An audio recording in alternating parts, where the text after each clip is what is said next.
Hello guys, welcome back to my another mini blog. আজি দেখিছানে ইমান ৰাতিপুৱাই মই কলেজ যাবলৈ উঠিছো আৰু এইফালে পিছফালে বিছনা তোলাই নাই ভিডিঅটো স্কিপ নকৰাকৈ চাই থাকক কলেজ যাও কি কৰো গোটেইখিনি দেখাই থাকিম আৰু এইফালে দেখিছানে মই শুই উঠিয়ে ভিডিঅটো ষ্টাৰ্ট কৰিছো হেবাবে মুখ চুখ ধুৱাই নাই মুখখন ধুই আহো তো অলপ পিছত লগ পাই আছো এয়া মই গাটো ধুই আহি প্ৰথমতে কাপোৰযোৰ পিন্ধি ললো আৰু কাপোৰযোৰ কবচোন দে মোক কেনেকুৱা লাগিছে মোক কিন্তু নীলা ৰংটো বহুত বেছিয়ে ভাল লাগে এই কাৰণে মই নীলাই পিন্ধিলো কাপোৰযোৰ বাৰু মোৰ নহয় আইতা ভাগৰ হয় মা ভাগৰ যিহেতু বগা কাপোৰ নাই সেইবাবে আইতা কাপোৰযোৰ পিন্ধো আৰু ইয়া ফাইনেলি মোৰ লুকটো চাওকচোন মুখৰ লুকটো দেখাব যাওঁতে আকৌ চিখনতে চাদৰখন লাগি ধৰিলে নহয় বাৰু যি কি নহওক এৰাই ললো দেই আৰু যিহেতু ৰদ দি আছে ন সেইবাবে ছয়টাটো পিন্ধি যোৱা নাই বেগতে ভৰাই লৈ গৈছো আৰু ইফালে মা মই আইতা গৈ আছো খোজকাঢ়ি মানে আজি টুকটুকিয়ে পোৱা নাই তাৰপা আধা ৰাস্তাত পালো যি কি নহওক গাড়ীখন দেখাৰ পিছত জানো খোজকাঢ়ি যাম একেবাৰে নাযাওঁ সেইবাবে আইতা মা দদৌ মই বহি ললো টুকটুকি ধুনীয়াকে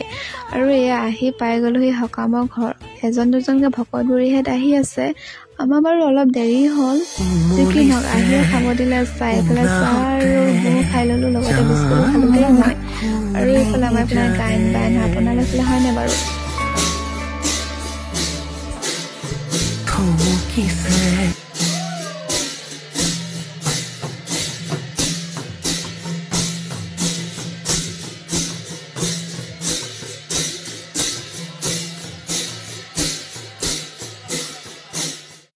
এইফালে গায়ন বায়ন শেষ হোৱাৰ পিছতে খাব দিলে জলপান আমিও বুঢ়ীহঁতৰ মাজতে খাই ললো ভোজৰ ভাত খাব হলে ৰাতি হ'ব